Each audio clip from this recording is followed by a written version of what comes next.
welcome. Don't forget to like and subscribe. Or, I might show up at your door. I'm just here to share some creepy stories, so sit back and enjoy. Disclaimer: the content presented in the video is purely for entertainment purposes only. The theories and stories discussed in this video are speculative and are not supported by any evidence or proof. Viewer discretion is advised.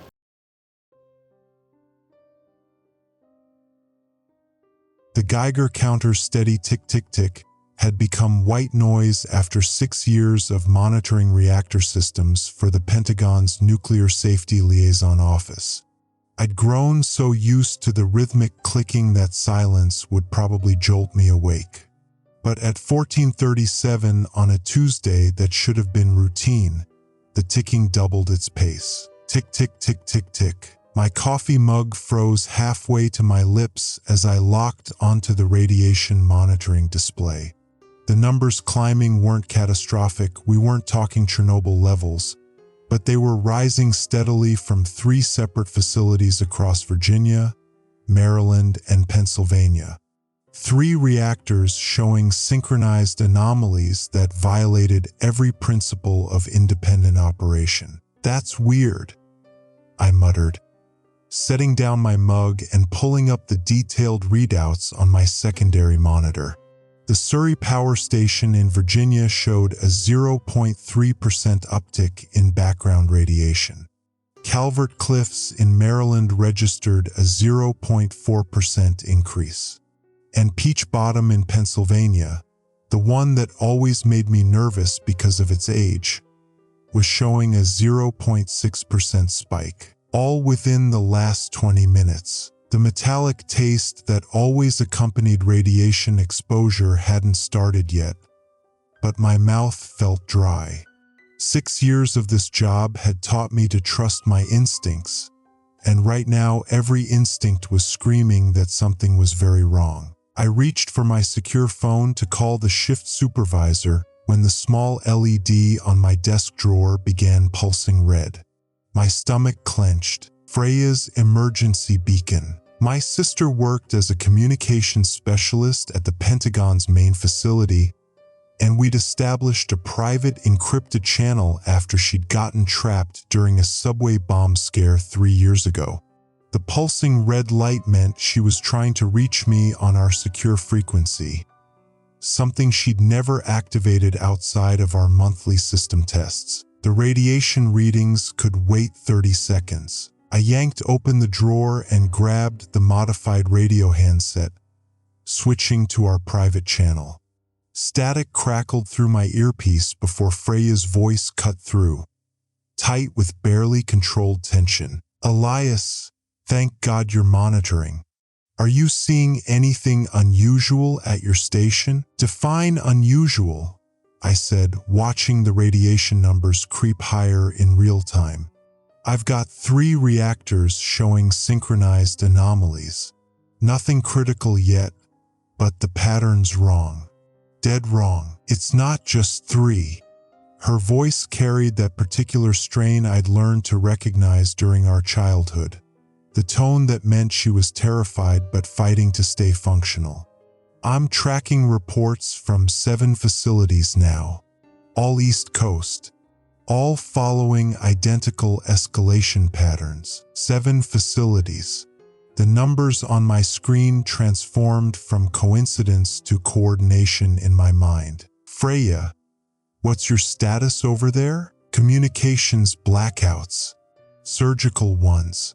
The facilities showing these anomalies, 6 of them have gone completely dark in the last 12 minutes. No response to standard check-ins, no emergency beacon signals, no automated status updates. It's like someone's systematically severing our connections with surgical precision." I felt cold certainty settle in my chest. Nuclear facilities don't just go dark. They have redundant communication systems, backup power supplies, emergency protocols that would make a nuclear submarine jealous.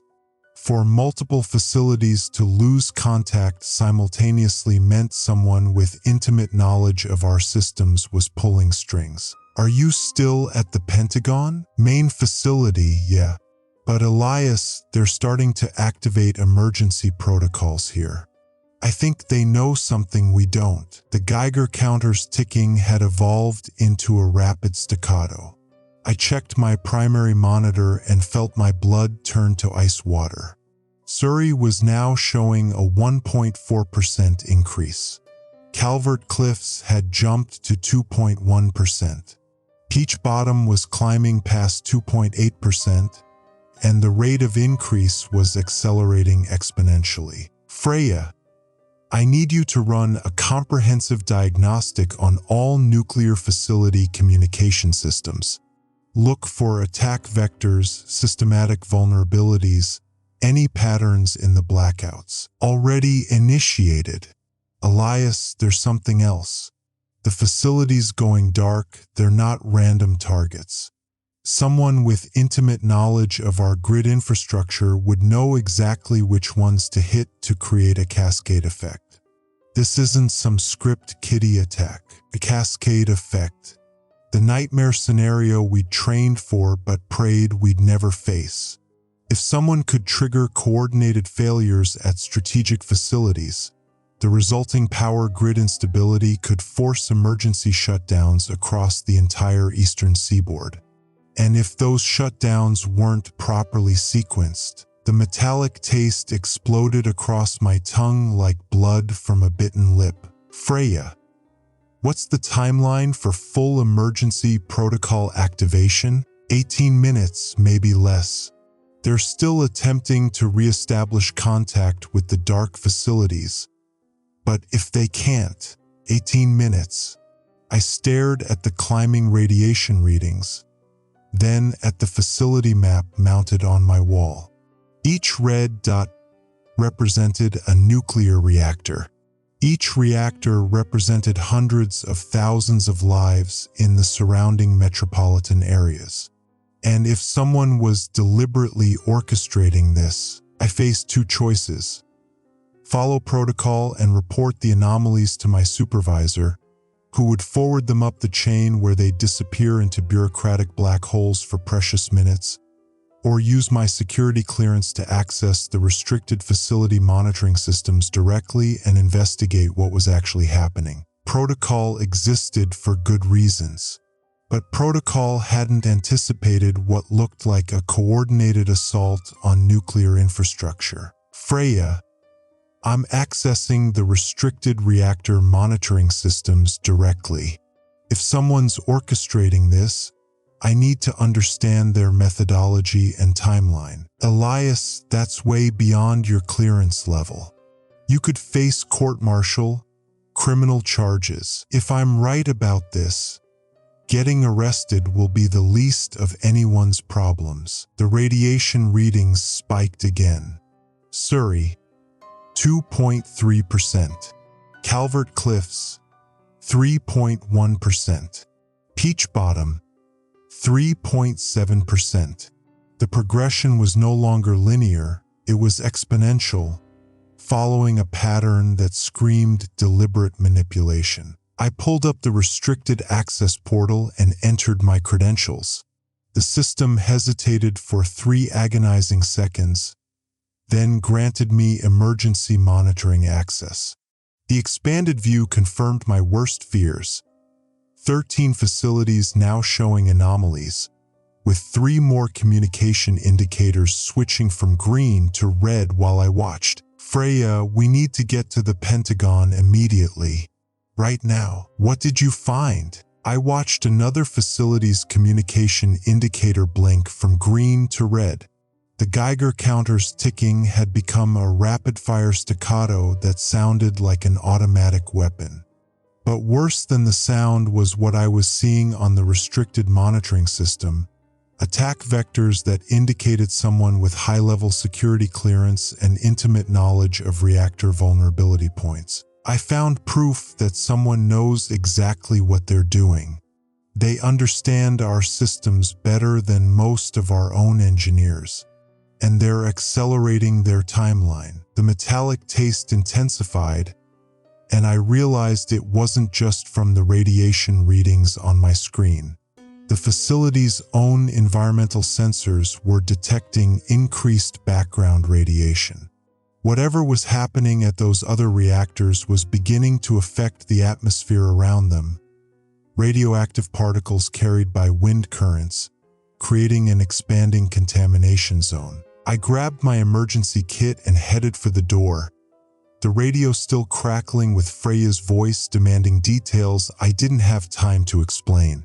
The Geiger counter's machine gun ticking followed me down the corridor, each click marking another step toward something that felt less like an accident and more like warfare. The last thing I heard before leaving the facility was the piercing wail of the emergency alert system activating, its bone-chilling tone cutting through the electronic chaos like a scream. As I reached my car, I could taste metal so strongly it felt like I was bleeding. The Geiger counter in my emergency kit was clicking faster than a playing card in bicycle spokes. Whatever was happening, we were already running out of time. The Pentagon's Emergency Operations Center thrummed with activity that felt like standing inside a massive electronic heartbeat. Steam hissed from overworked cooling systems, and the air tasted of ozone and fierce sweat. 23 minutes after leaving my monitoring station, I found myself in the belly of the most secure building in America, surrounded by displays that made my facility's equipment look like pocket calculators. Freya intercepted me at the security checkpoint, her normally steady hands trembling slightly as she guided me through the biometric scanners. Dark circles shadowed her eyes, and her voice carried the brittleness of someone running on pure adrenaline. 17 facilities now, she said without preamble, her words clipped and urgent, the patterns accelerating beyond any natural progression. The metallic taste had intensified during the drive, transforming from the familiar tang of low-level exposure to something that made my teeth ache. It felt like I was chewing aluminum foil, each breath carrying microscopic particles that made my portable Geiger counter chirp like an agitated insect. The atmospheric contamination was spreading faster than initial projections had predicted, following wind patterns that would carry radioactive particles across 3 major metropolitan areas. "Where's Gideon?" I asked, scanning the operations floor. Pentagon Emergency Response Coordinator Gideon Walsh had been my point of contact for 3 years, ever since the liaison program started. If anyone could cut through the bureaucratic red tape, it was him. "Conference Room 7, dealing with the Joint Chiefs," Freya replied, leading me toward a bank of monitoring stations. "But Elias, you need to see this first." The main display dominated the operations floor like a digital god of war, showing a map of the eastern seaboard with nuclear facilities marked in colors that told a story of systematic destruction. Green meant operational. Yellow indicated minor anomalies. Red meant communication blackout. What I saw made my stomach drop so hard it felt like free fall. 21 facilities were now red or yellow. The pattern wasn't random. It formed a deliberate geographic progression that would maximize power grid disruption across the most populated corridor in America. From Boston to Atlanta, someone was systematically crippling our nuclear infrastructure with surgical precision. "The Cascade is following the Interstate 95 corridor," I said, tracing the pattern with my finger. "Someone's targeting facilities to create maximum civilian population impact." "Gets worse," Freya said, pulling up a secondary display. "The communication blackouts aren't random equipment failures.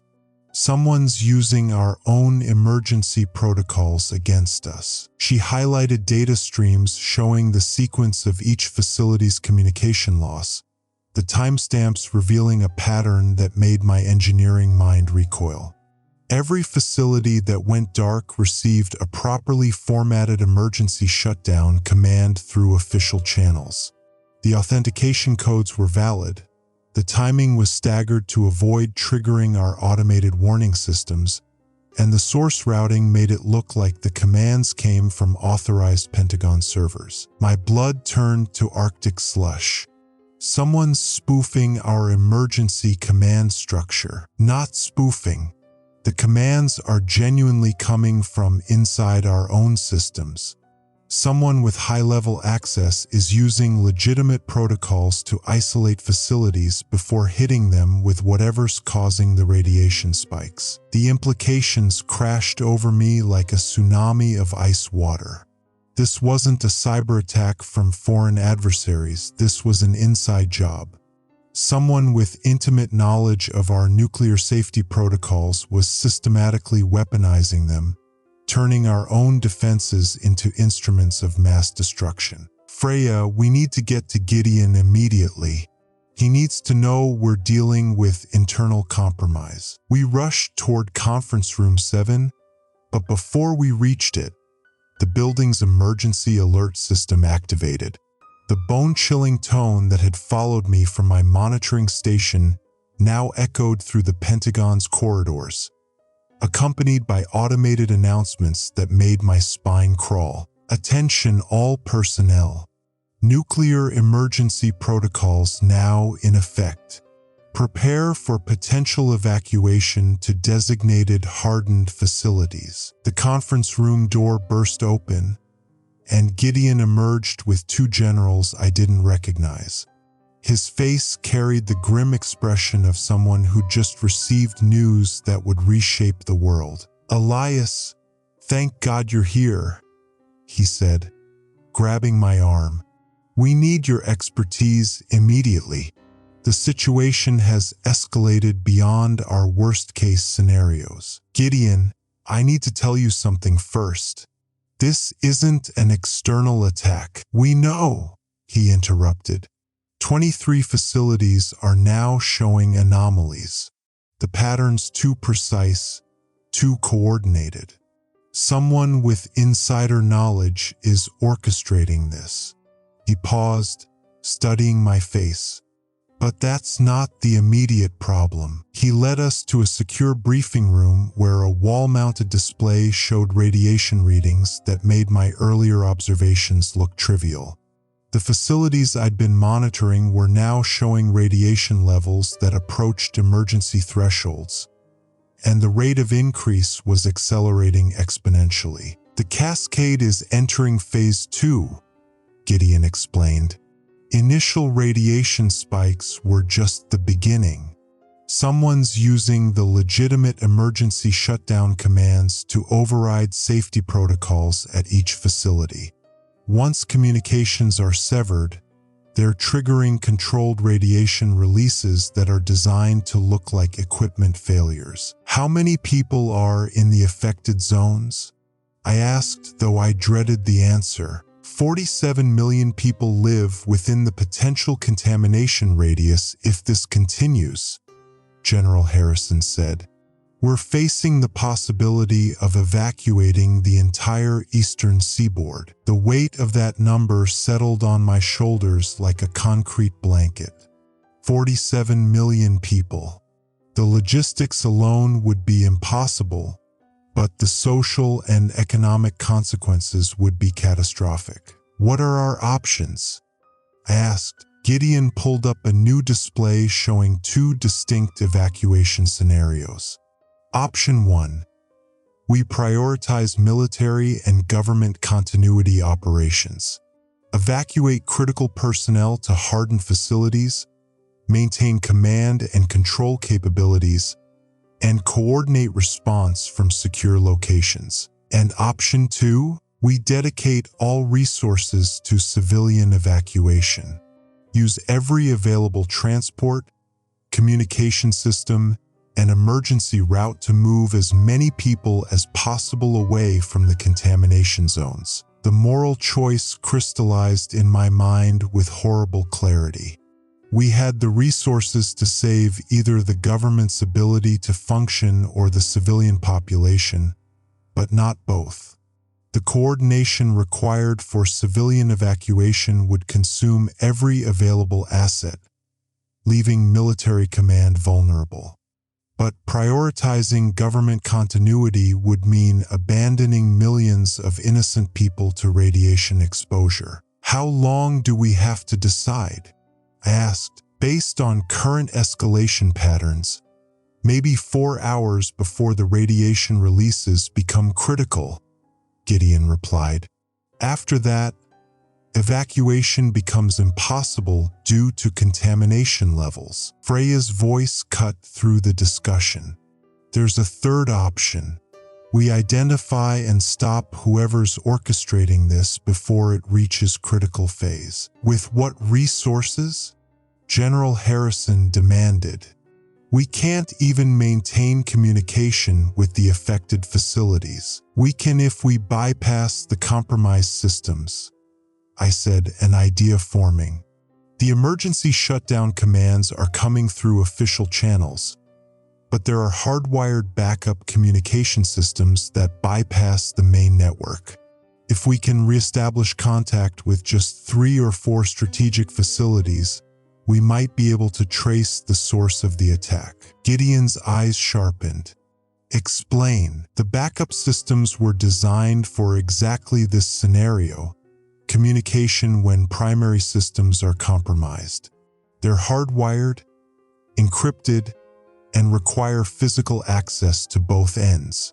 If someone's using our own protocols against us, they won't have access to the backup systems. How long would it take to establish contact? 2 hours, maybe less.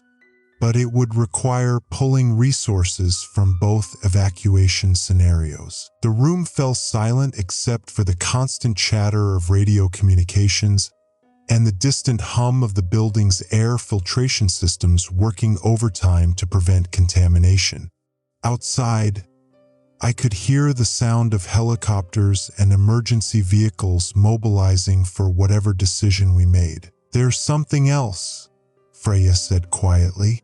The facility's going dark. They're not just random targets. Someone with intimate knowledge of our grid infrastructure would know exactly which ones to hit to create a cascade effect that would force emergency shutdowns across the entire eastern seaboard. How do you know that? General Harrison asked. Because I've been tracking the power grid responses in real time. Each facility that's been compromised is a critical node in the electrical distribution system. Take out the right combination, and you can force emergency shutdowns at facilities that haven't even been directly attacked. The implications were staggering. We weren't just dealing with a direct assault on nuclear facilities. We were facing a coordinated attack designed to trigger the collapse of the entire eastern power grid. The resulting chaos would make evacuation impossible and emergency response nearly hopeless. How many more facilities would need to be compromised to trigger total grid collapse? I asked. Freya consulted her tablet, her face growing paler by the second. At the current rate of escalation, maybe 6 more. Once we hit that threshold, the cascade becomes self-sustaining. Even if we stop the attack, the grid instability would force emergency shutdowns at every facility from Maine to Georgia. The metallic taste in my mouth intensified, and I realized it wasn't just from atmospheric contamination anymore.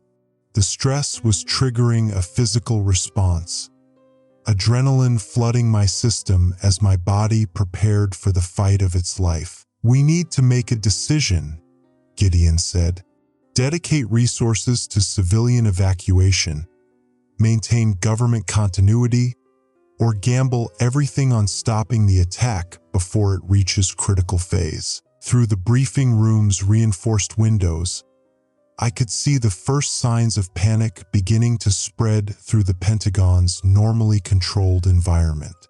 Personnel were moving with the urgent efficiency that preceded either heroic action or complete catastrophe. The Geiger counter in my emergency kit was clicking faster than a machine gun, marking each second that brought us closer to a decision that would determine the fate of the eastern seaboard. Whatever we chose, 47 million lives hung in the balance. The decision hung in the air like radioactive fallout, poisoning every breath we took.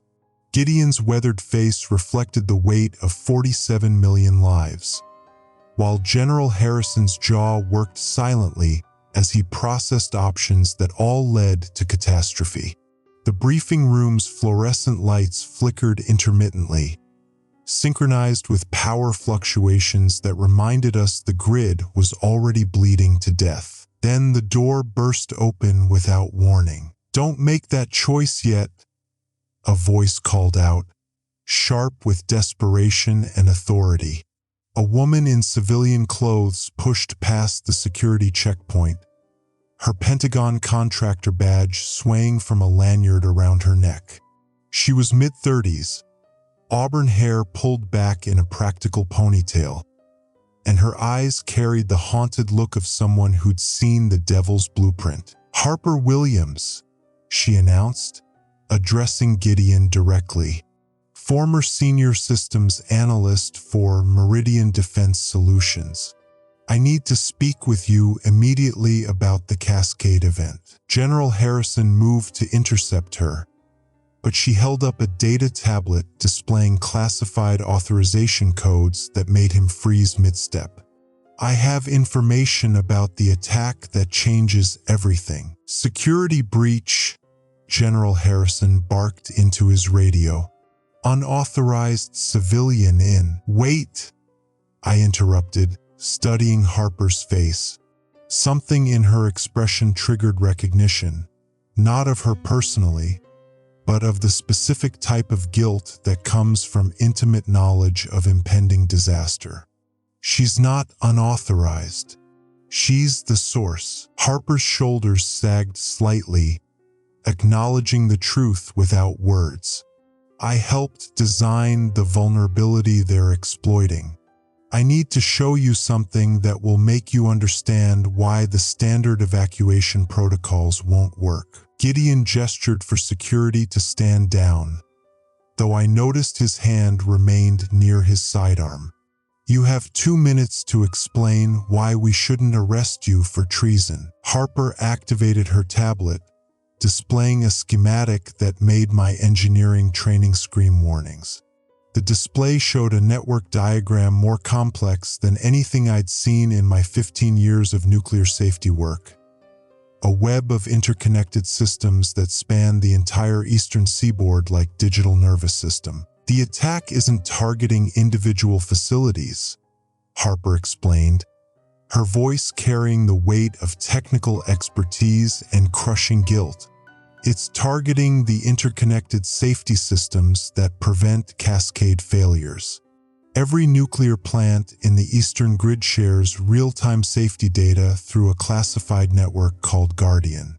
It was designed to prevent exactly what's happening now." She manipulated the display, showing data pathways that connected every facility in a web of mutual protection. Red lines pulsed between nodes, indicating compromised communication links, while yellow warnings cascaded across the screen like digital hemorrhaging. Guardian monitors radiation levels, cooling system performance, and structural integrity across all sites, Harper continued. If one facility shows signs of failure, the others automatically adjust their operations to compensate and prevent grid-wide instability.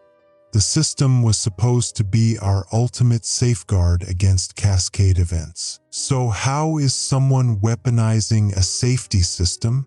Freya asked, moving closer to study the schematic. "Because I built a back door," Harper said, her voice cracking with self-loathing.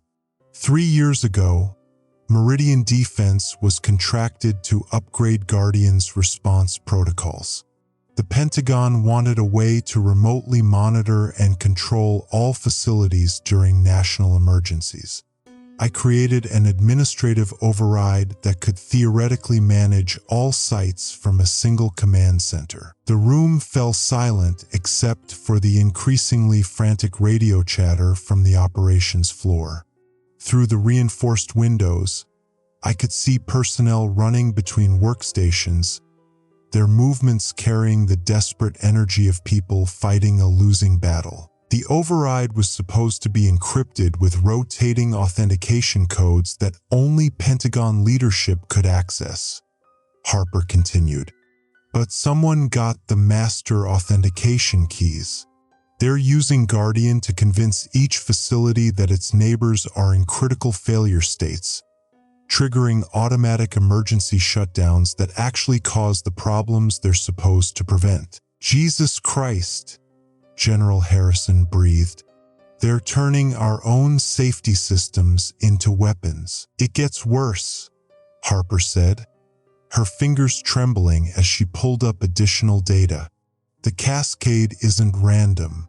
Someone with intimate knowledge of nuclear physics is deliberately sequencing the shutdowns to create a resonance effect across the entire grid. Each facility that goes down increases the burden on its neighbors, forcing them into emergency protocols that make them vulnerable to the next wave of attacks. I studied the pattern she was showing, my mind racing to process the implications. They're creating a domino effect. Once enough facilities are compromised, the Cascade becomes self-sustaining even if we stop the attack. How many more before we reach that point? Gideon demanded. Harper's tablet showed a countdown timer that made my blood freeze. Based on current progression for more major facilities. After that, the grid instability becomes irreversible. We'd be looking at uncontrolled radiation releases from Maine to Georgia. The metallic taste in my mouth intensified, and I realized the building's air filtration systems were struggling to keep up with atmospheric contamination. Outside, evacuation sirens had begun wailing, the sound of a civilization preparing for its own destruction. Who has access to the master authentication keys? I asked. That's the problem, Harper said. The keys were supposed to be distributed among Pentagon leadership using a secure partition system.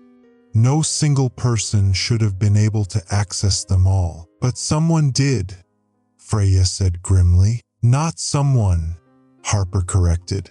Multiple people working in coordination.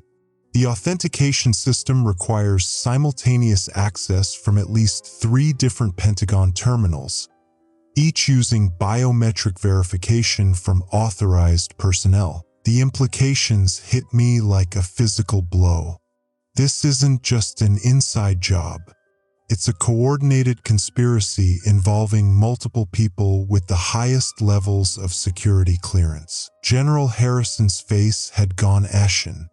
How many people have that level of access? Maybe 30 individuals across the entire Pentagon, Gideon replied.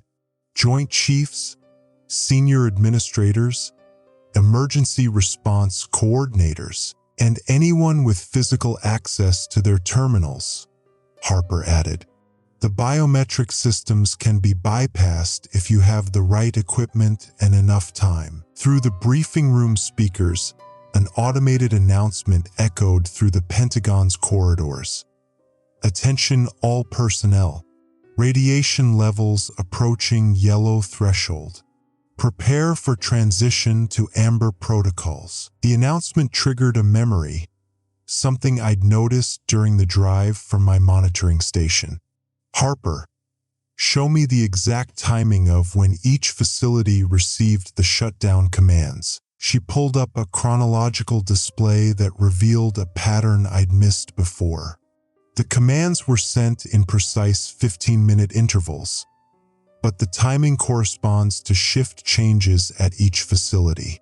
Someone knew exactly when each site would have minimal staff available to question or override the emergency protocols. That's not public information, I said.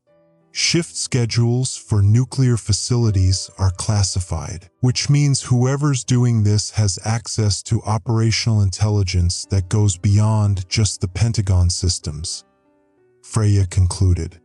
They know the internal workings of every facility they're targeting. Harper nodded grimly. I think the conspiracy extends beyond the Pentagon. Someone's been planning this for years, inserting people into positions where they could gather intelligence and prepare for coordinated action. The briefing room's secure phone rang with the distinctive tone reserved for emergency communications from NORAD. Gideon answered, his knuckles white as he gripped the handset, his face growing darker with each word he heard. Understood. Continue monitoring and report any changes immediately, he said finally, hanging up. When he turned back to us, his expression carried the weight of imminent catastrophe. NORAD is tracking unusual electromagnetic signatures at high altitude, consistent with pre-detonation positioning of nuclear devices. Someone may be preparing to trigger an atmospheric EMP that would permanently disable our ability to communicate with the affected facilities. The implication hit me like a physical blow. An electromagnetic pulse at that altitude would fry every electronic system within a 500-mile radius, leaving us completely blind to the Cascade event and unable to coordinate any response whatsoever. How long do we have? I asked, though I dreaded the answer. Based on the positioning patterns, maybe 90 minutes before the electromagnetic pulse renders all electronic systems inoperable within the target zone. The room fell silent as the full scope of the attack became clear. We weren't just dealing with a nuclear cascade. We were facing a coordinated assault designed to eliminate our ability to respond to the crisis it created. The silence stretched until it felt like a physical weight, broken only by the distant wail of evacuation sirens and the increasingly frantic radio chatter from the operations floor. There's one more thing, Harper said quietly, her voice barely audible above the building's emergency ventilation systems. The Guardian system has a fail-safe protocol that can override all facility operations simultaneously. It was designed as a last resort in case of system-wide compromise. What kind of fail-safe? Gideon asked, leaning forward with the intensity of a man grasping at the last possible solution. Complete emergency shutdown of all facilities connected to the network. It would stop the cascade immediately, but it would also leave the entire eastern seaboard without nuclear power for months, possibly years. The economic disruption alone would be catastrophic. Hospitals, emergency services, communications infrastructure, everything dependent on the grid would collapse. The moral choice crystallized with terrible clarity. We could trigger the failsafe and save millions of lives from radiation exposure, but condemn them to a different kind of death from complete infrastructure collapse. Or we could try to fight the attack and risk catastrophic radiation releases that would make the affected areas uninhabitable for generations. Show me how to access the failsafe, I said. Harper's eyes widened. Elias, if we trigger it, the economic and social consequences will be catastrophic. We're talking about the collapse of civilization as we know it across the most populated region of the country. And if we don't? She didn't answer, but her silence was eloquent enough. Through the reinforced windows, I could see the first signs of panic beginning to spread through the Pentagon's normally controlled environment. Personnel were moving with the urgent efficiency that preceded either heroic action or complete catastrophe. The Geiger counter in my emergency kit was clicking like an agitated insect, marking each second that brought us closer to a decision that would determine the fate of the eastern seaboard. Outside, the evacuation sirens continued their mournful wail, the sound of a civilization preparing for its own destruction. "Harper," I said, "show me everything. Show me how to access Guardian, how to trace the attack, and how to trigger the failsafe if we can't stop it." She nodded, her fingers moving across the tablet's surface with the desperate precision of someone trying to atone for a terrible mistake. "But first, you need to understand something else. The people doing this, they're not just trying to cause a nuclear disaster. They're trying to force us to trigger the failsafe ourselves." "What do you mean?" "The attack is designed to be just severe enough to make the failsafe seem like the only option. They want us to destroy our own infrastructure, to cripple our own civilization. The nuclear cascade isn't the weapon. It's the trigger that forces us to pull the trigger ourselves." The metallic taste in my mouth had become a constant burning sensation, and I realized that atmospheric contamination was increasing faster than the building's filtration systems could handle. We were running out of time, and the people orchestrating this nightmare were counting on us to make the choice that would complete their work for them. But they had made one mistake. They had underestimated the possibility that we would choose a third option. Instead of evacuating or triggering the failsafe, we were going to find them and stop them before they could complete their plan. The question was whether we could do it before the electromagnetic pulse rendered all our systems useless, or before the cascade reached the point of no return. Outside, the evacuation sirens continued their haunting cry, but now they sounded less like a warning and more like a battle hymn. The electromagnetic pulse hit at 14:47 Eastern Time, turning the Pentagon's sophisticated command center into a tomb of dead screens and sparking circuits. The lights died instantly, plunging us into emergency illumination that bathed everything in hellish red shadows. But it was the silence that truly terrified. The sudden absence of radio chatter, computer hums, and electronic systems that had been our lifeline to the outside world. "Jesus Christ," General Harrison whispered, his voice echoing in the sudden acoustic void. "They actually did it." I fumbled for my emergency kit, pulling out the radiation detector that had been clicking steadily for the past hour. The device was completely dead, fried by the electromagnetic pulse along with every other electronic system in a 500-mile radius. We were blind, deaf, and completely cut off from the nuclear facilities that were probably entering final cascade phase at this very moment. The metallic taste in my mouth had intensified to a constant burning sensation, and I could feel the first signs of radiation sickness beginning. A subtle nausea that came in waves, synchronized with my heartbeat. The Pentagon's air filtration systems had died with everything else, leaving us to breathe whatever contaminated air was seeping in from the outside. "Backup systems," Gideon barked, his military training taking over. "Emergency communications, hardened equipment, anything that wasn't connected to the main grid." Harper was already moving toward a secured cabinet I hadn't noticed before, her contractor access codes still valid despite the circumstances. She pulled out what looked like a ruggedized military tablet, its screen flickering to life with the distinctive green glow of hardened electronics. "This is a Tempest-shielded communication device," she explained, her fingers flying across the interface. "It's designed to survive electromagnetic pulses and maintain contact with critical infrastructure. But it only has direct links to facilities that were specifically hardened against this kind of attack." The device showed a map of the eastern seaboard, But instead of the dozens of nuclear facilities that should have been displayed, only 4 locations showed active connections.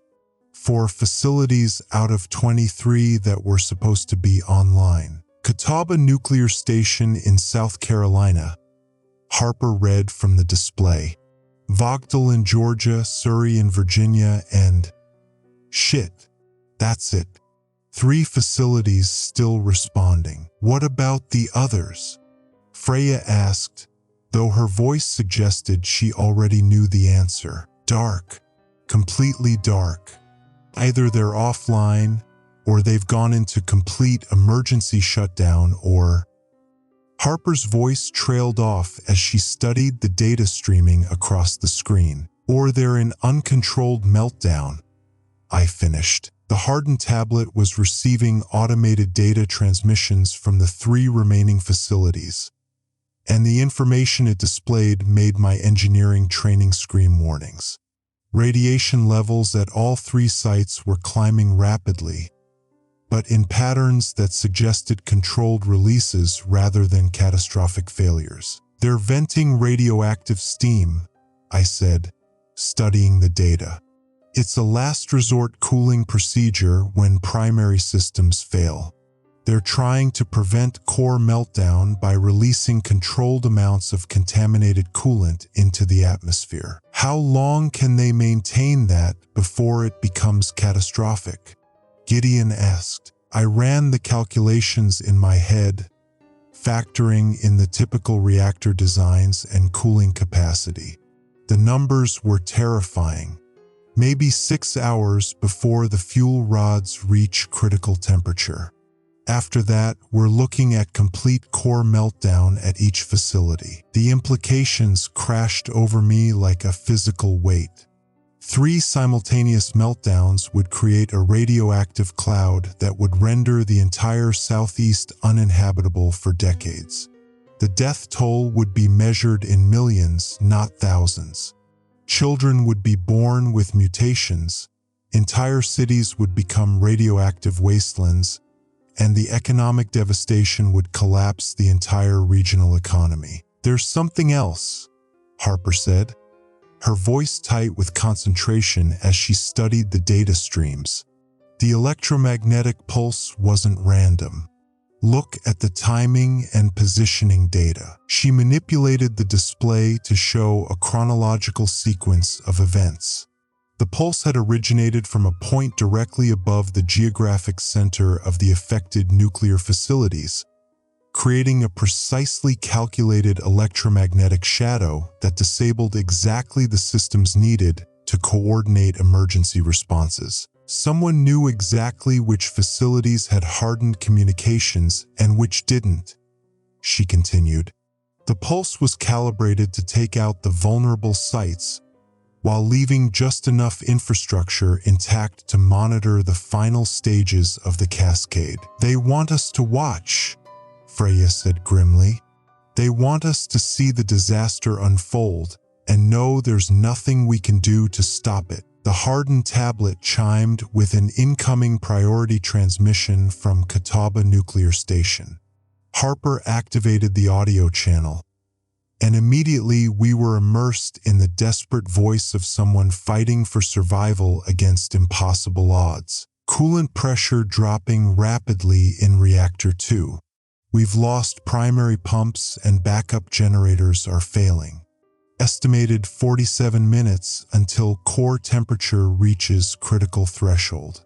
Request immediate emergency evacuation authorization for all personnel. Repeat, we are approaching point of no return. The transmission was punctuated by the sound of emergency alarms and shouting voices in the background.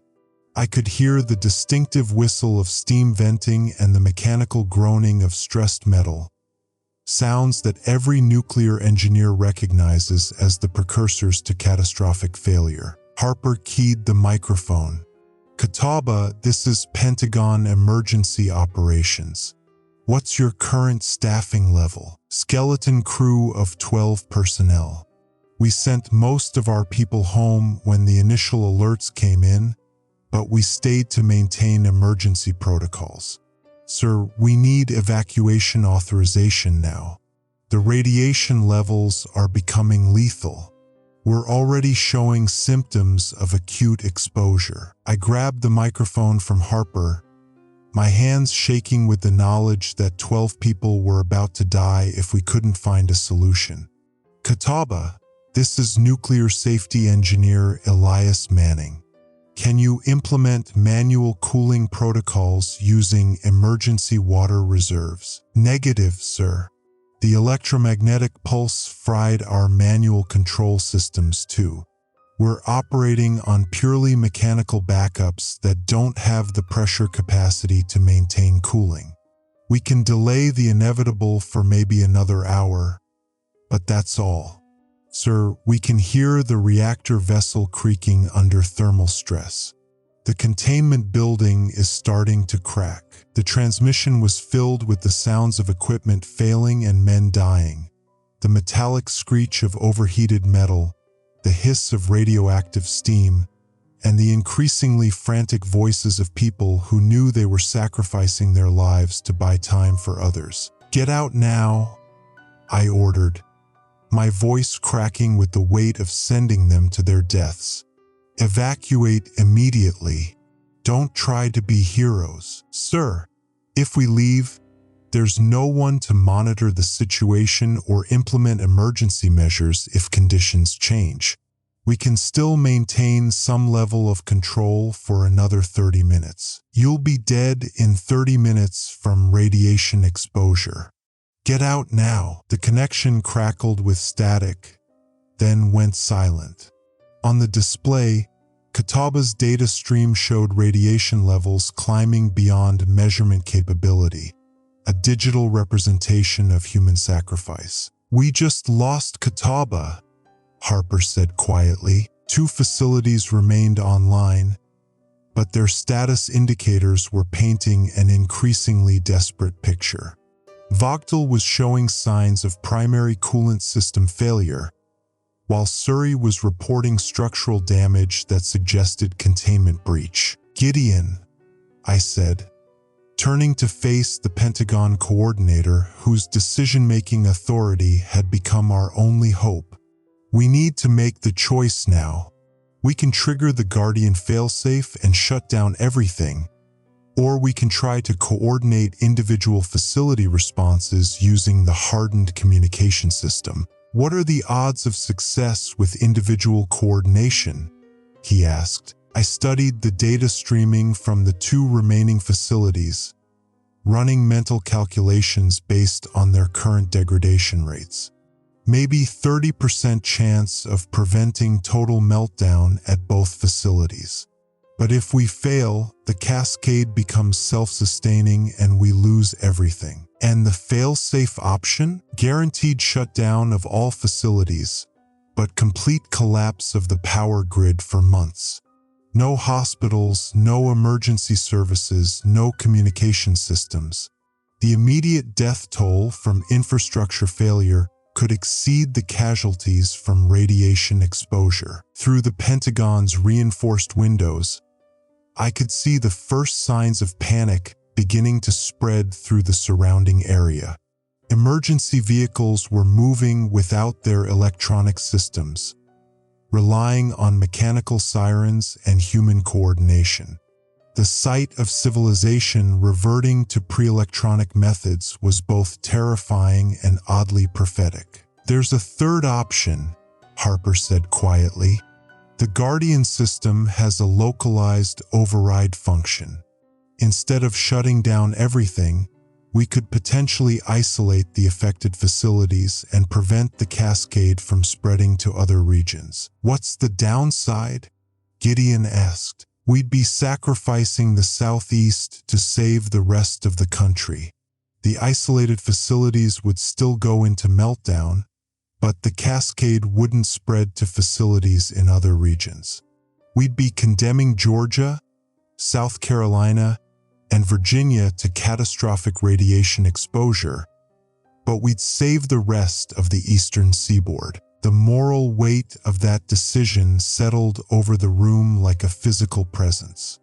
We were being asked to choose which millions of people would live and which would die, with no option that saved everyone. How long do we have to decide? I asked. Harper studied the data streams, her face grim. Based on current degradation rates, maybe 20 minutes before the Cascade reaches the point where even the localized override won't work. The hardened tablet chimed again, this time with a transmission from Vogdel.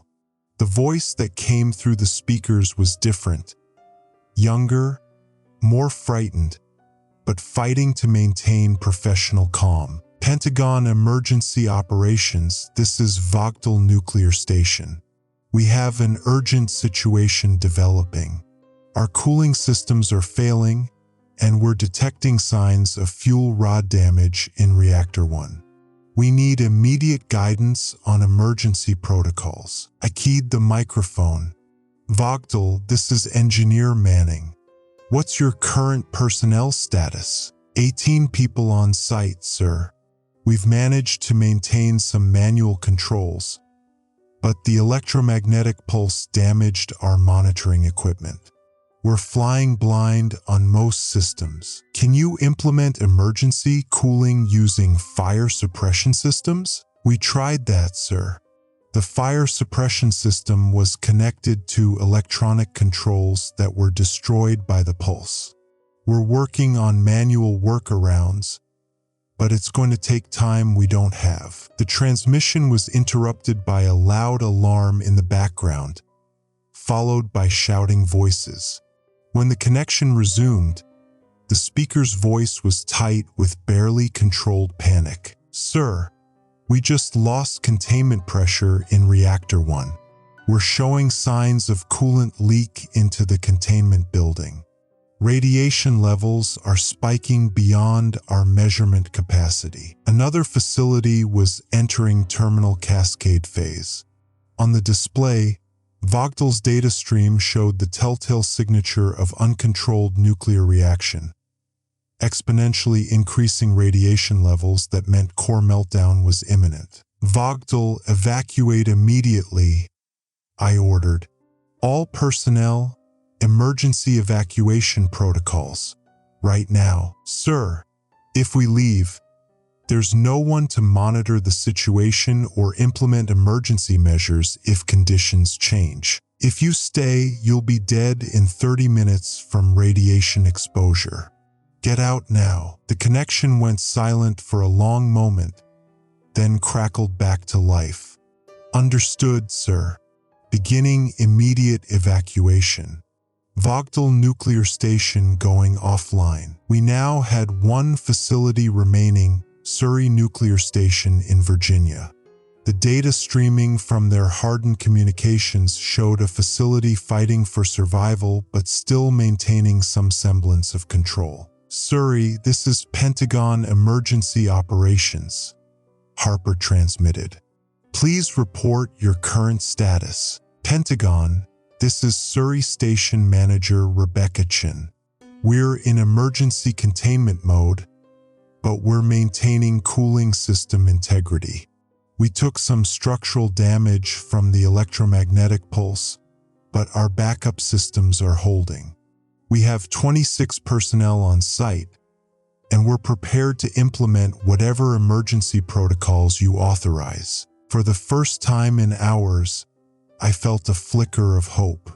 Surrey was still functional, still had qualified personnel, and still had some measure of control over their nuclear reactors. Surrey, what's your assessment of your ability to maintain safe operations without external power grid support? We have backup generators that are rated for 72 hours of operation, and we've implemented manual cooling protocols that should maintain safe temperatures indefinitely as long as we have fuel for the generators. How much generator fuel do you have? Approximately 48 hours at current consumption rates.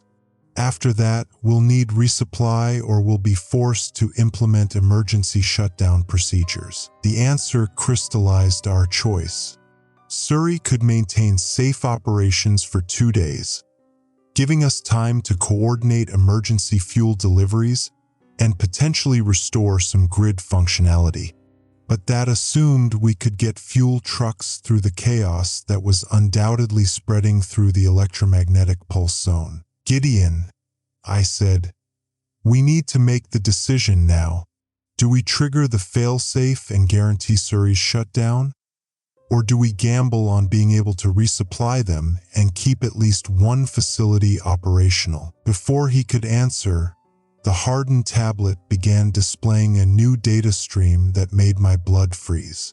Seismic monitors were showing ground tremors consistent with underground explosions at multiple locations across the southeast, the signature of containment building failures at the facilities we'd lost contact with. The Cascade is accelerating, Harper said, her voice hollow.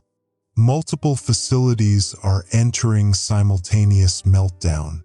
The seismic activity suggests containment breaches at 3, possibly 4 locations. The decision point had arrived with the force of an avalanche.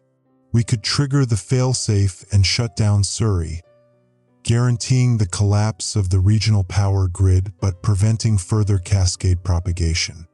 Or we could try to save Surrey and risk losing the entire eastern seaboard to radiation contamination. Sir, came a new transmission from Surrey. We're detecting elevated radiation levels in our vicinity. It appears to be atmospheric contamination from other facilities. Our exposure rates are climbing, and we may need to consider evacuation protocols. The Cascade was becoming self-sustaining, exactly as the attackers had planned. Each facility that entered meltdown was increasing the radiation burden on its neighbors, accelerating their path toward catastrophic failure. Gideon, I said, my voice carrying the weight of inevitability, we're out of time. Make the call. He stared at the display showing Surrey's increasingly desperate situation, his finger hovering over the fail-safe authorization that would condemn the southeast to months of darkness but might prevent the disaster from consuming the entire eastern seaboard. God help us all, he whispered, and pressed the authorization key. The Guardian failsafe engaged with a sound like electronic death, a high-pitched whine that seemed to come from the building's walls themselves. On the display, Surrey's data stream showed the immediate effects of the emergency shutdown. Reactor control rods driving home with mechanical precision, cooling pumps shutting down, and all electrical systems entering dormant mode. Surrey Nuclear Station acknowledging failsafe activation. Came the final transmission. Beginning emergency shutdown procedures. All personnel implementing evacuation protocols. Surrey Station going offline. The display went dark except for a single line of text. Guardian failsafe activated. All connected facilities offline. Regional power grid terminated. We had stopped the Cascade, but at the cost of everything we'd been trying to save. The Southeast was now completely without nuclear power, and the economic and social consequences would be catastrophic. Hospitals would lose power, emergency services would collapse, and millions of people would be thrust into a pre-industrial existence overnight. But they would be alive, contaminated, displaced, and struggling to survive in a world without electricity. But alive. What have we done? Freya whispered, staring at the dark display. What we had to, I replied, though the words felt like ash in my mouth. Outside, the evacuation sirens had stopped, replaced by an eerie silence that seemed to press against the building's walls. The electromagnetic pulse had created a zone of electronic death that stretched from Maine to Georgia, and we were sitting in the center of it, surrounded by the consequences of our choice. The hardened tablet chimed one final time with an automated message from NORAD. Nuclear Cascade event terminated. Regional power grid offline. Estimated restoration time unknown. Civilian casualties calculating. We had won a Pyrrhic victory, saving millions of lives from radiation exposure by condemning them to a different kind of catastrophe. The Cascade was over, but the real crisis was just beginning. The Guardian failsafe had been active for exactly 17 minutes when the hardened tablet detected an anomaly that made my blood freeze. A new signal was broadcasting from somewhere within the dead zone, not from any registered nuclear facility, but from coordinates that Harper's contractor database identified as a decommissioned Cold War bunker in the Virginia mountains. "That's impossible," Harper whispered, studying the signal analysis. "That facility was sealed and abandoned in 1987. There shouldn't be any active equipment there." But the data stream was unmistakable. A nuclear reactor signature, small but functional, operating at power levels that suggested recent activation. The metallic taste in my mouth intensified as I realized the implications. Someone had been using the abandoned bunker as a base of operations, and they had their own power source that had survived the electromagnetic pulse. But the data stream was unmistakable. A nuclear reactor signature, small but functional, operating at power levels that suggested recent activation. Someone had been using the abandoned bunker as a base of operations, and they had their own power source. The electromagnetic pulse, I realized with growing horror. It wasn't just meant to disable the nuclear facilities. It was meant to give them time to activate backup systems we didn't know existed. The implications crashed over me like a physical weight. The attackers hadn't just planned to create a nuclear cascade. They'd planned to survive it in a hardened facility with independent power generation. While we'd been struggling to prevent meltdown, they'd been preparing for the next phase of their operation. "Sir," came a crackling transmission through the hardened communication system. "This is Major Sarah Mitchell, 82nd Airborne Division. We have a significant problem developing in Sector 7. Gideon grabbed the microphone. "Major Mitchell, this is Pentagon Emergency Operations. What's your situation?" "Sir, we've got confirmed visual contact with organized forces operating in the electromagnetic pulse zone. They're using vehicles that seem unaffected by the pulse, and they're moving toward population centers. It looks like they're equipped with radiation detection equipment and are actively avoiding contaminated areas." The room fell silent except for the low hum of our emergency power systems. The attackers weren't just terrorists.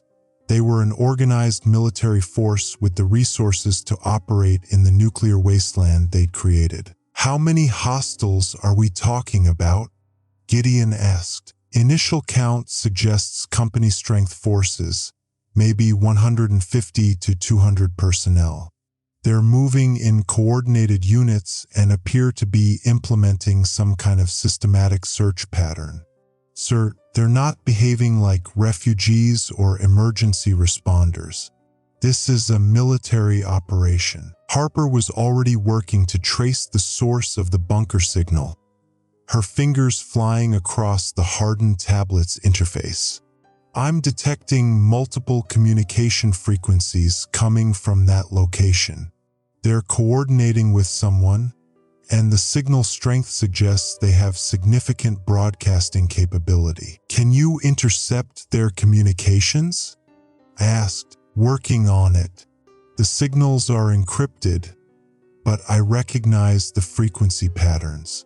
It's the same encryption protocol used by the defense contractors who were working on the Guardian system." The betrayal hit me like a physical blow. The people who had sabotaged our nuclear facilities weren't foreign terrorists. They were domestic actors with intimate knowledge of our defense systems. They had used their access to create the very crisis they were now exploiting. Jesus Christ, Gideon muttered. It's an inside job. They've been planning this for years. The hardened tablet chimed with another incoming transmission, this one from a source that made my heart stop. The caller ID showed a frequency I recognized. It was Freya's emergency communication device, but the signal was coming from inside the bunker complex. Elias, came my sister's voice through the speakers, but there was something wrong with her tone.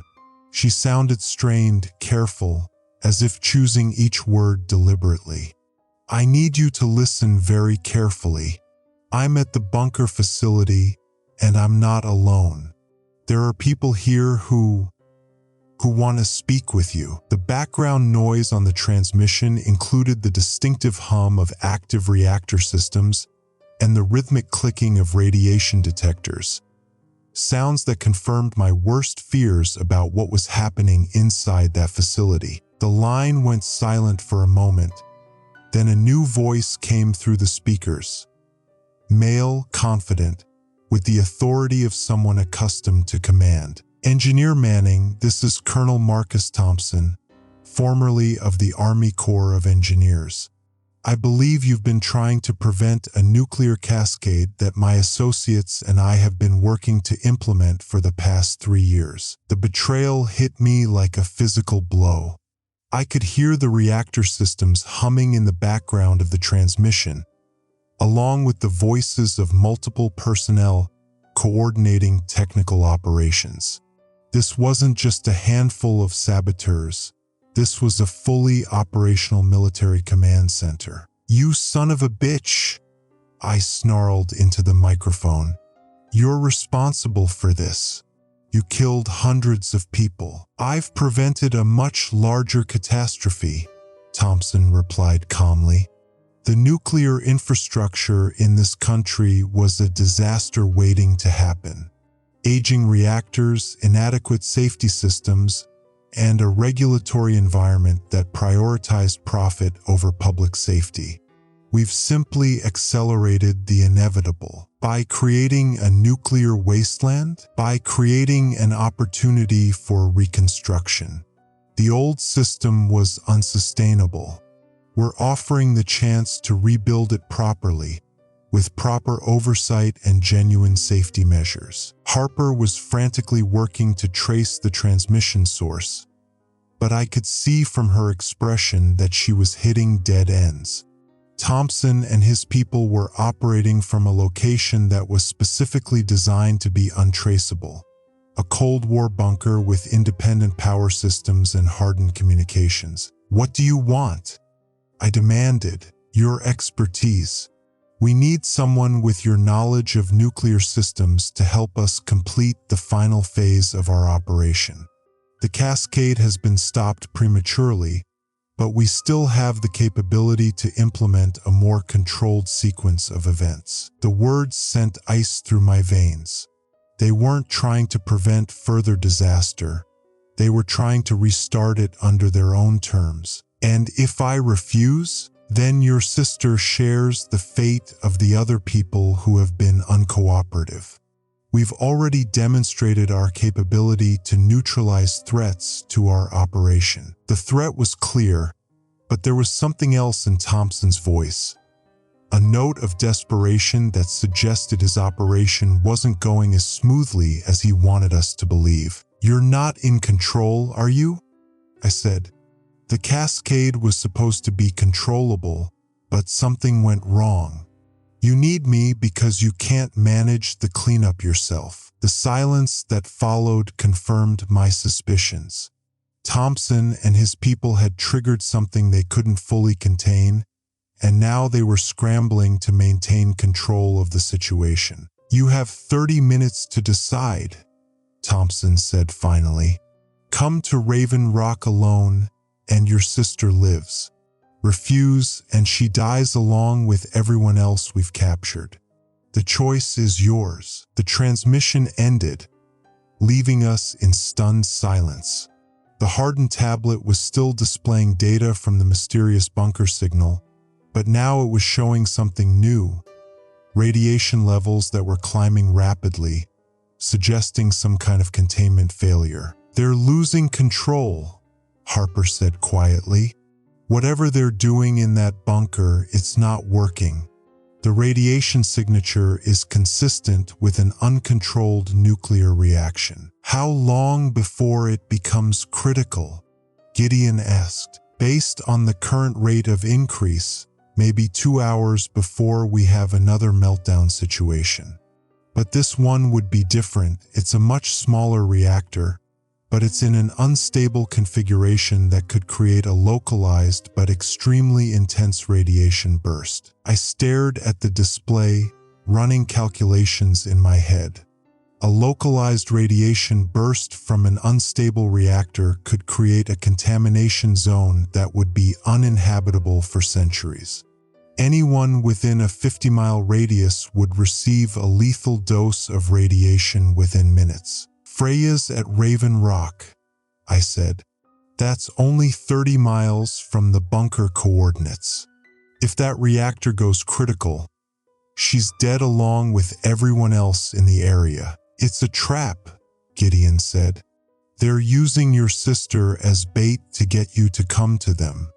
Once you're there, they'll have both of you. And if I don't go, she dies anyway when their reactor melts down." The moral equation was brutally simple. I could stay safe and let my sister die, or I could walk into a trap that would probably kill us both. But there was a third option, one that would require sacrificing everything I'd worked to preserve. "Harper," I said, "can you use the Guardian system to trigger an emergency shutdown of that bunker reactor?" She studied the control interface, her expression grim. "Maybe, but it would require activating the fail-safe secondary protocol, which would shut down all remaining power sources in the region. We'd lose the hardened communications, the emergency power systems, everything. We'd be completely cut off from the outside world." "For how long?" "Minimum of 72 hours before any outside assistance could reach us. Maybe longer if the electromagnetic pulse effects are more extensive than we thought." The choice was becoming clear.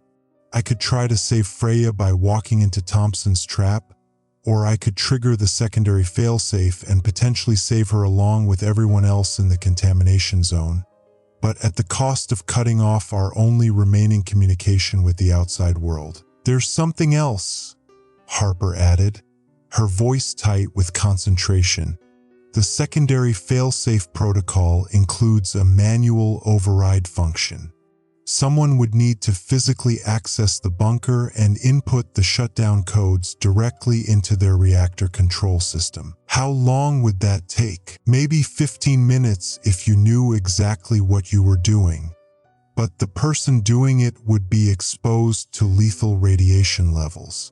It's a one-way trip." I closed my eyes, feeling the weight of the decision settling over me like a physical presence. To save Freya and prevent another catastrophic meltdown, someone would have to sacrifice themselves.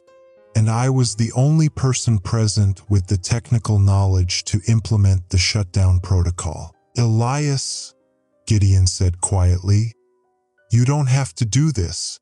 We can find another way." "What other way?" "Wait for Thompson to kill her? Wait for his reactor to melt down and irradiate half of Virginia? There is no other way. You're talking about suicide. You walk into that bunker, you're not coming out." "I know." The words came out steadier than I felt. But Freya didn't choose to be part of this. She was just trying to help maintain communications. She doesn't deserve to die because of my profession. Harper was studying the bunker schematics on her tablet, her expression intense. "There might be a way to minimize the radiation exposure. If you could get to the reactor control room and implement the shutdown in under 10 minutes, you might survive long enough to get clear of the facility." "What are the odds?" "Honestly, maybe 20%.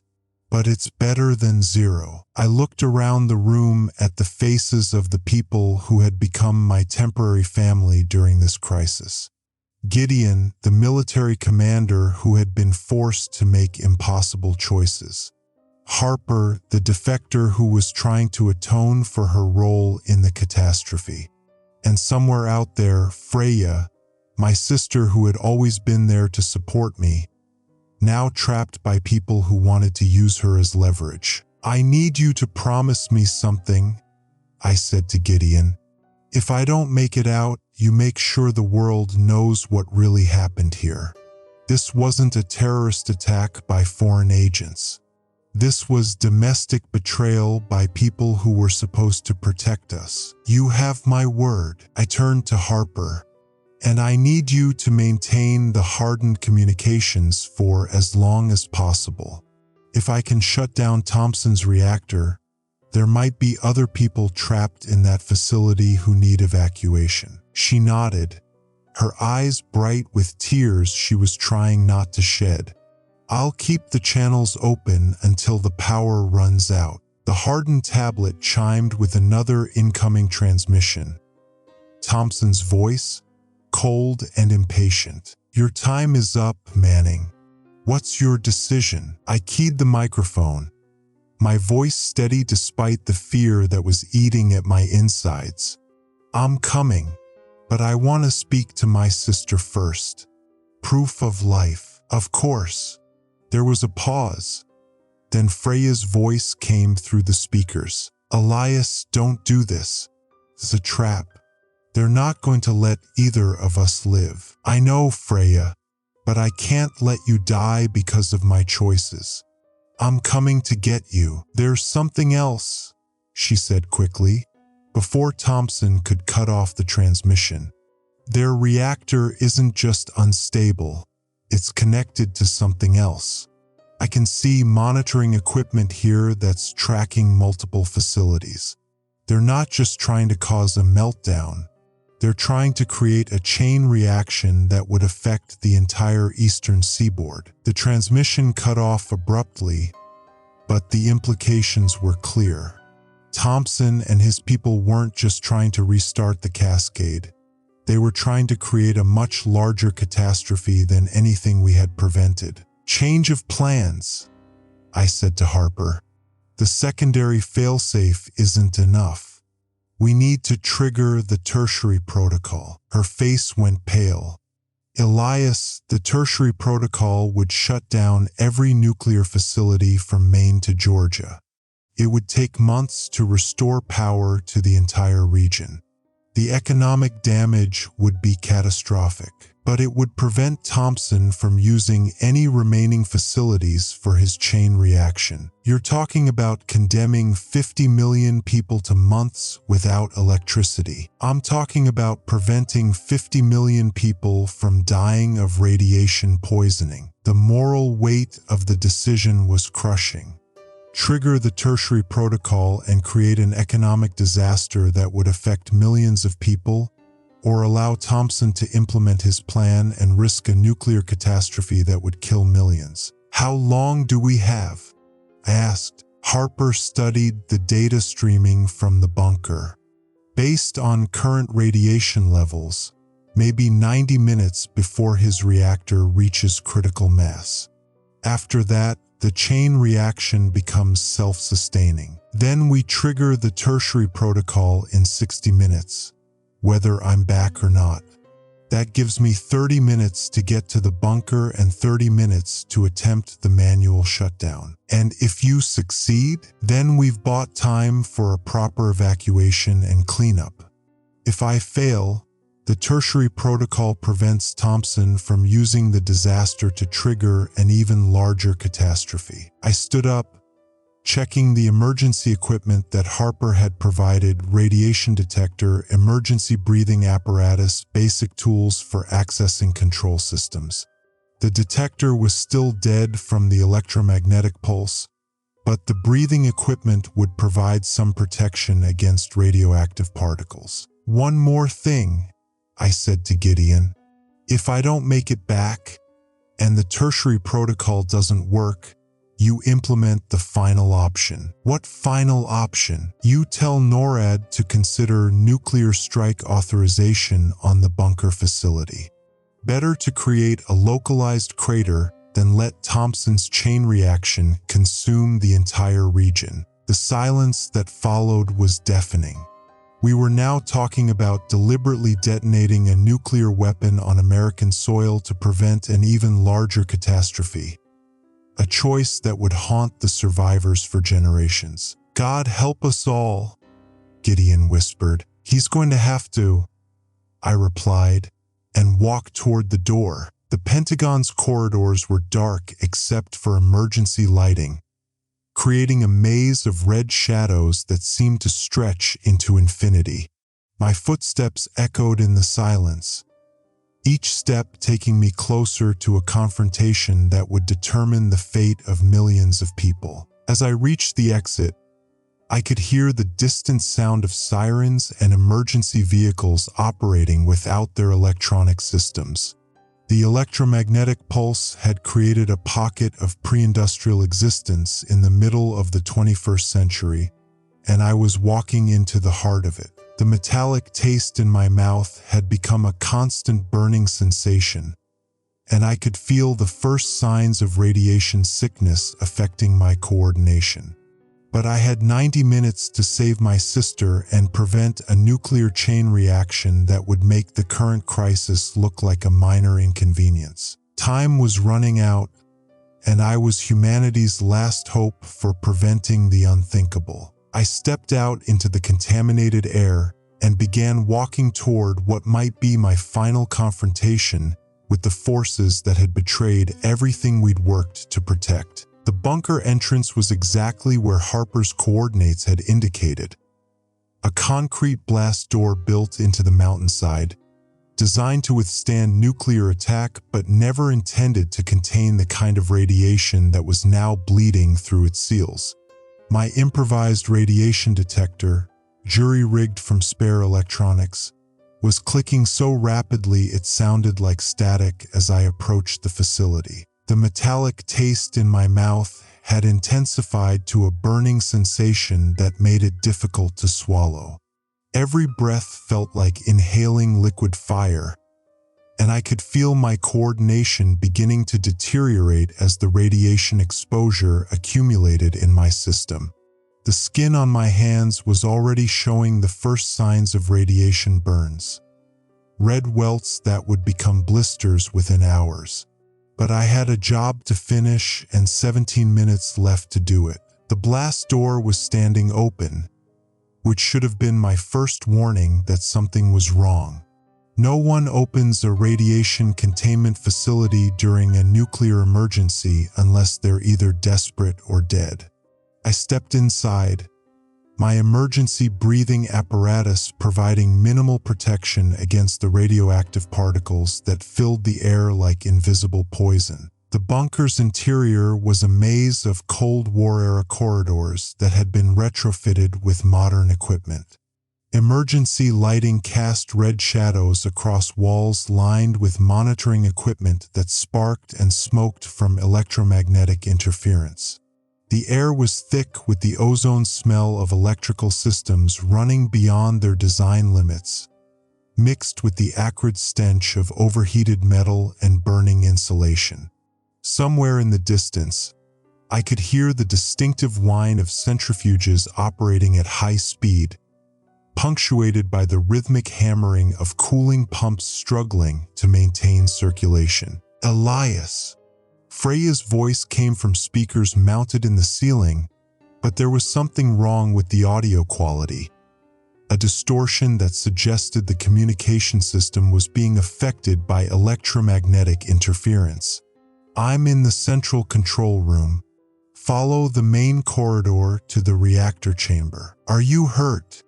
I called out, knowing that anyone monitoring the facility would hear me but needing to know if my sister was still alive. I'm alive, but Elias, you need to know. Thompson isn't in control anymore.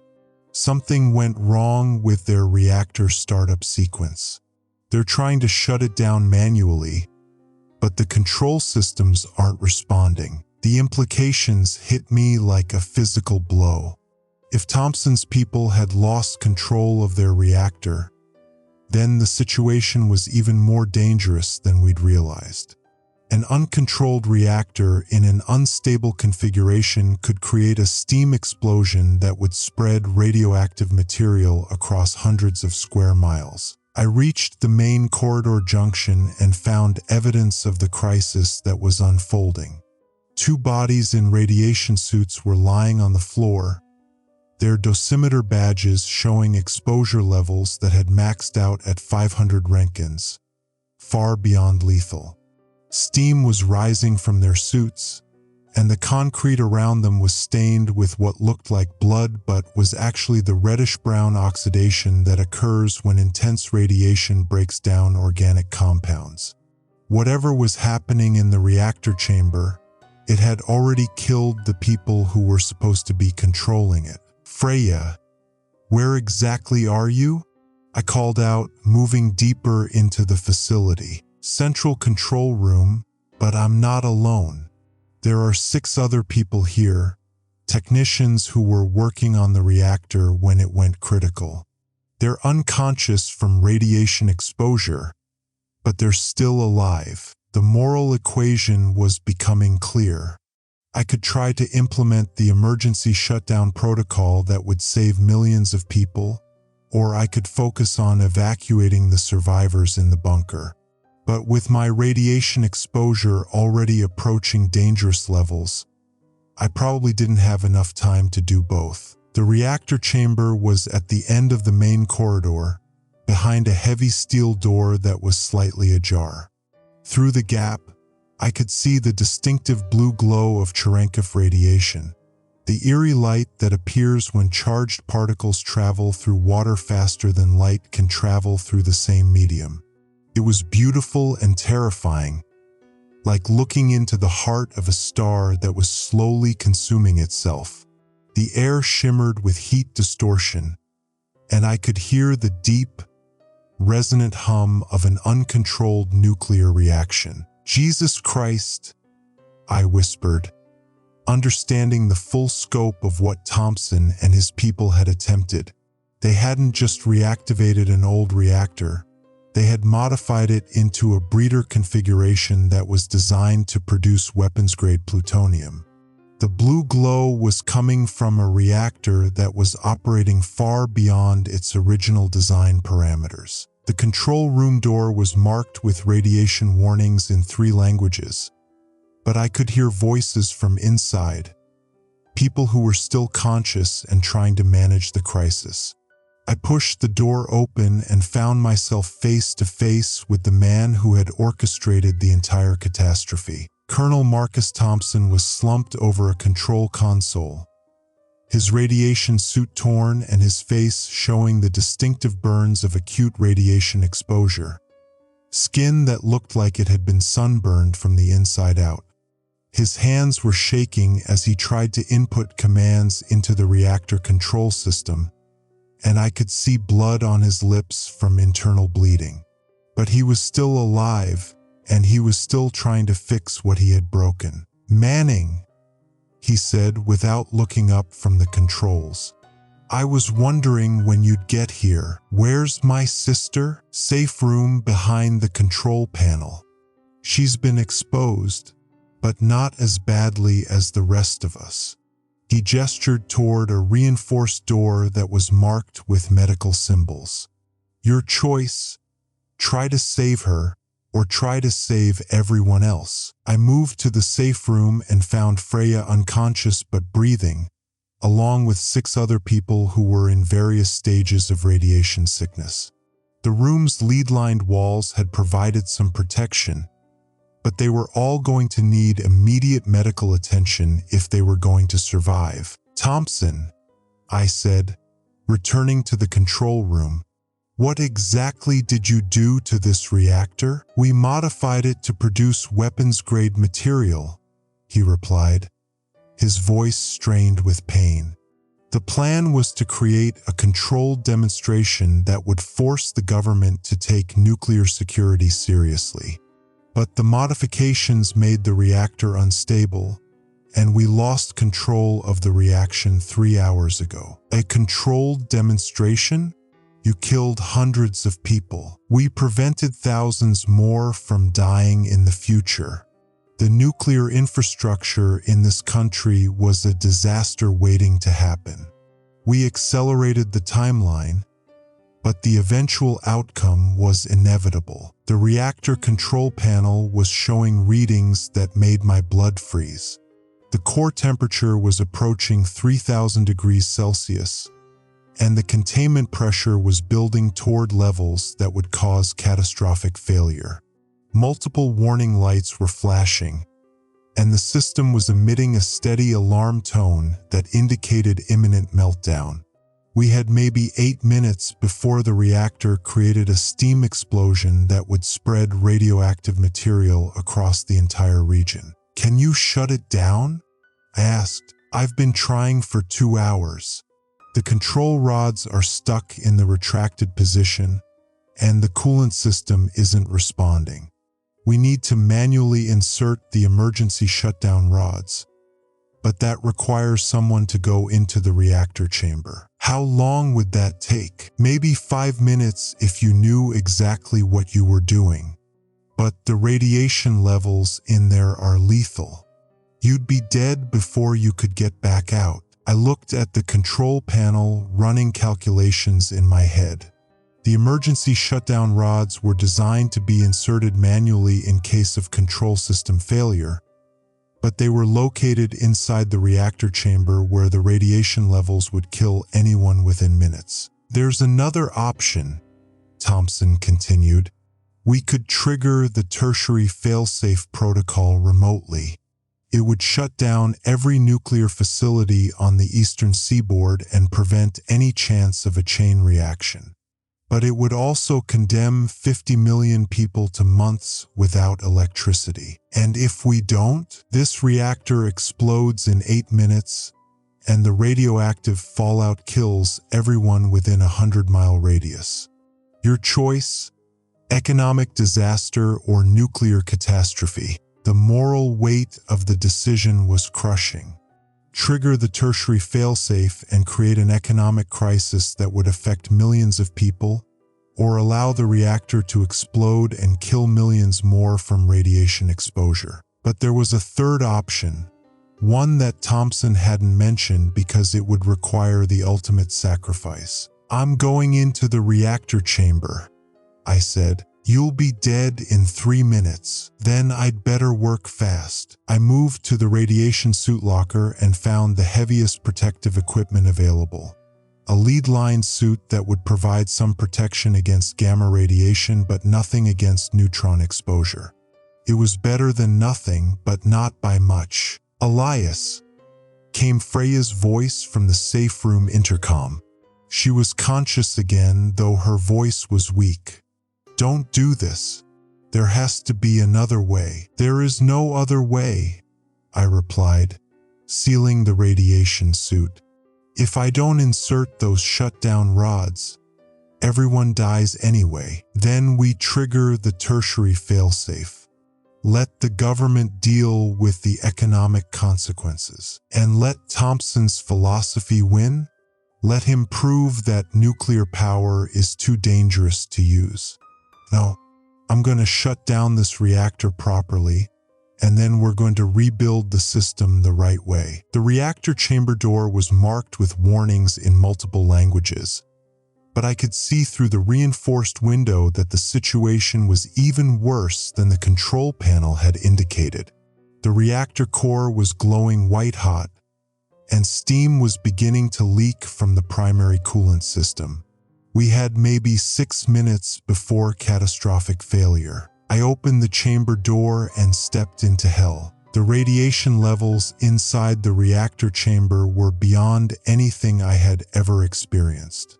My improvised detector was clicking so rapidly that it sounded like static, and I could feel the gamma radiation passing through my body like invisible bullets that burned everything they touched.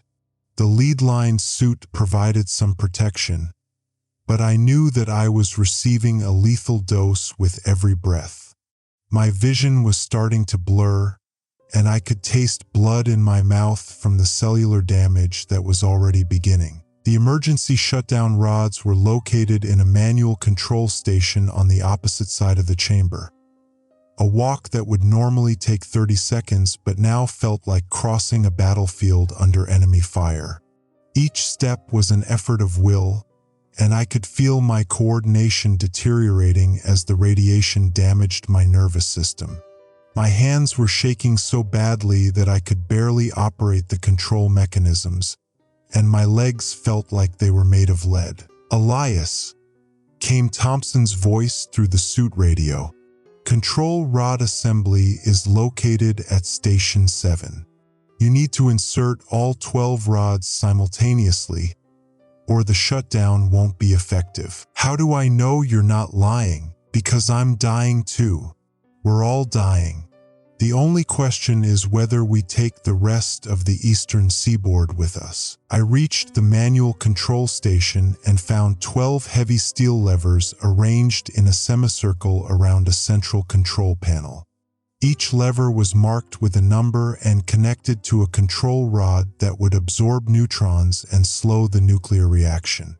But the levers were designed to be operated by 2 people, and I was alone. "Thompson," I called into the radio, "I need help with the manual controls.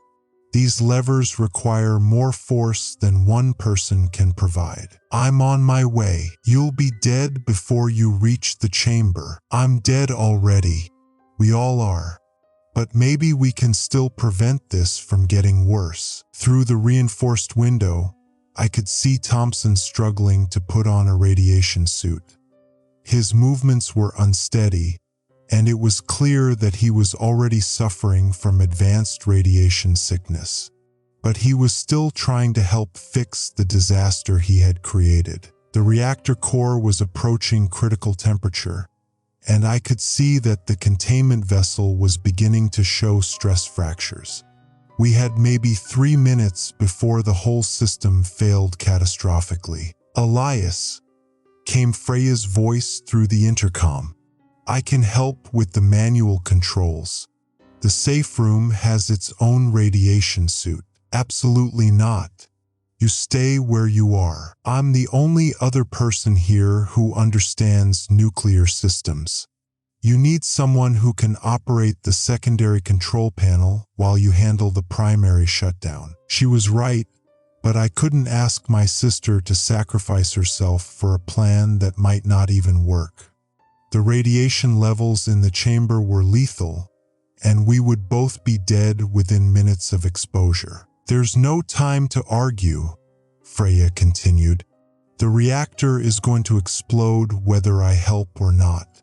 At least this way we have a chance to save everyone else." Thompson stumbled into the chamber, his radiation suit sealed but his movements showing the effects of acute radiation exposure. "Manning, we need to coordinate the shutdown sequence.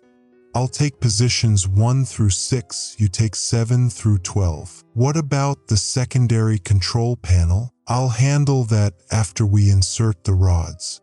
But we need to do this simultaneously, or the reactor will continue to run away." The next 90 seconds were the longest of my life.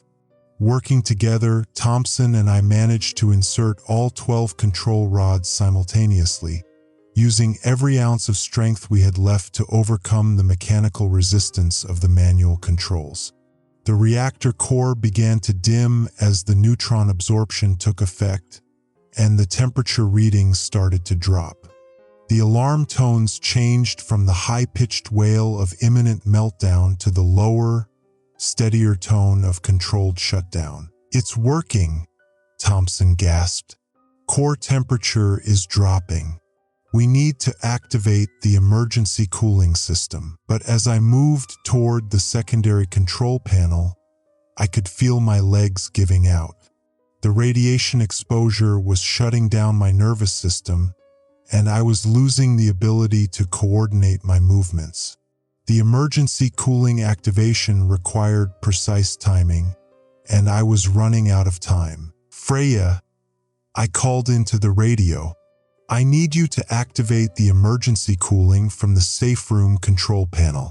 Sequence 7 Alpha 3. I'm on it. The emergency cooling system activated with a rush of water that created massive steam clouds in the reactor chamber. The temperature readings plummeted as the reactor core was flooded with coolant, and the radiation levels began to drop as the nuclear reaction was finally brought under control. The blue glow of Cherenkov radiation faded to a dim flicker, and the ominous humming of the runaway reaction died to silence. "We did it," Thompson whispered. "The reactor is in stable shutdown condition, but our success had come at a cost." I could feel my body shutting down as the radiation damage accumulated in my system. Thompson had collapsed beside the control panel, and I could see that he was barely conscious. "Elias," came Freya's voice through the intercom. "Emergency services are on their way. Military helicopters with medical evacuation capability. You need to get to the safe room." "I don't think I can make it." "You have to try. We didn't go through all this just to lose you now." With Thompson's help, I managed to stumble back to the safe room where Freya was waiting.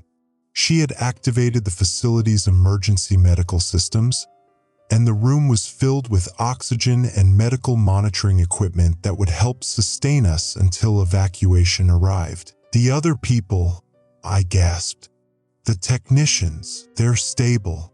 The medical systems are keeping them alive, but they're going to need specialized treatment for radiation exposure." Through the safe room window, I could see military helicopters approaching the bunker facility.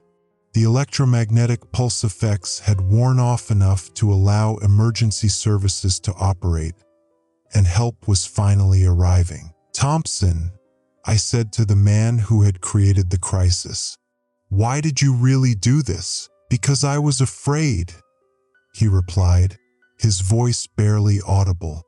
"Afraid that the nuclear industry was going to create a catastrophe that would kill millions of people. So I created a smaller catastrophe that killed hundreds, hoping it would prevent the larger one. And now I realize that fear makes people do terrible things. The answer isn't to destroy the system, it's to fix it properly." The evacuation took 3 hours, with military medical teams working to stabilize all the radiation exposure victims before transport to specialized treatment facilities. I was unconscious for most of it, but Freya later told me that Thompson had died during the helicopter flight, his body finally succumbing to the radiation damage. I woke up in a hospital bed at Walter Reed Medical Center, surrounded by medical equipment and the distinctive smell of antiseptic mixed with the metallic scent of radiation treatment medications. The doctors told me that I had received a dose of 400 Roentgens, near lethal, but survivable with immediate treatment. The cellular damage was extensive, but the exposure had been brief enough to allow for successful therapy. I would live, though I would never be able to work directly with nuclear systems again. Freya was in the bed next to mine, her radiation exposure having been less severe due to the protection of the safe room. She would make a full recovery, though she would need several months of treatment to repair the cellular damage. "The other technicians?" I asked. "They're going to survive. All of them." The emergency medical systems in the bunker kept them stable until the evacuation teams arrived. "And the reactor?" "Stable shutdown. The military has taken control of the facility, and they're implementing a proper decontamination protocol. It's going to take years to fully clean up the site, but the immediate danger is over." Gideon visited us 3 days later, bringing news of the aftermath. The nuclear cascade had been contained, with no additional reactor failures after the implementation of the Guardian failsafe system. The electromagnetic pulse effects had been temporary, and most electronic systems had been restored within 72 hours. "The investigation is still ongoing," he said, "but it's clear that Thompson and his people were operating without official authorization. The defense contractor network that supported them has been dismantled, and new security protocols are being implemented to prevent similar infiltration." What about the other nuclear facilities? They're being systematically inspected and upgraded. The Cascade event demonstrated serious vulnerabilities in the system, but it also provided the political support needed to implement comprehensive safety improvements. So Thompson got what he wanted, just not the way he planned. In a sense, yes. But the cost was much higher than it needed to be. I spent 6 weeks in the hospital, undergoing treatment for radiation exposure and reflecting on the choices that had led to the crisis. The nuclear industry would be rebuilt, but with better safety systems and more rigorous oversight. The Cascade event had been a wake-up call that forced the government to take nuclear security seriously. But the personal cost had been enormous. Thompson and 3 of his associates had died from radiation exposure. Dozens of other people had been injured or contaminated. Hundreds of families had been evacuated from their homes, and the economic impact of the crisis would be felt for years. The final report on the Cascade event was classified, but the lessons learned were implemented across the nuclear industry. New safety protocols, improved communication systems, and more robust emergency response procedures were put in place to prevent similar disasters. I never returned to nuclear engineering. The radiation exposure had made it impossible for me to work safely in radioactive environments, and the psychological trauma of the crisis had left me with no desire to continue in the field. Instead, I became a safety consultant, helping other industries learn from the mistakes that had led to the Cascade event. Freya recovered fully and returned to her work in communication systems, though she specialized in emergency response protocols rather than routine operations. She often said that the crisis had taught her the importance of maintaining reliable communication during disasters, and she dedicated her career to ensuring that future emergencies would be managed more effectively. The abandoned bunker in the Virginia mountains was eventually sealed and declared a permanent contamination zone. The reactor had been successfully shut down, but the facility remained too radioactive for safe human access.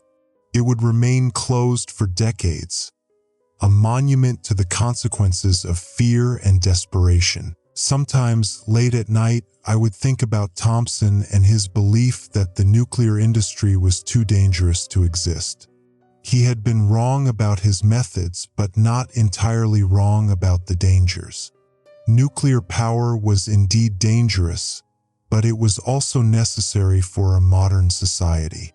The challenge was to manage the risks properly, rather than to eliminate them through catastrophic demonstration. The Cascade event had been prevented, but at a cost that would be felt for generations. We had learned that the greatest threats to nuclear safety weren't technical failures or natural disasters. They were human beings who had lost faith in the systems they were supposed to protect. In the end, we had won a hard-fought victory against an enemy that was ourselves. The nuclear facilities were safe, the contamination was contained, and the industry was rebuilt with better safeguards. But the memory of what we had almost lost would haunt us forever. The metallic taste had finally faded from my mouth, but the knowledge of how close we had come to catastrophic failure would remain with me for the rest of my life. We had prevented the unthinkable, but only by sacrificing everything we had worked to preserve. It was a victory, but a costly one. And in the end, That was the best we could hope for in a world where the line between salvation and destruction was measured in milliseconds and milligrams of radioactive material. The Cascade event was over, but the work of preventing the next one had only just begun.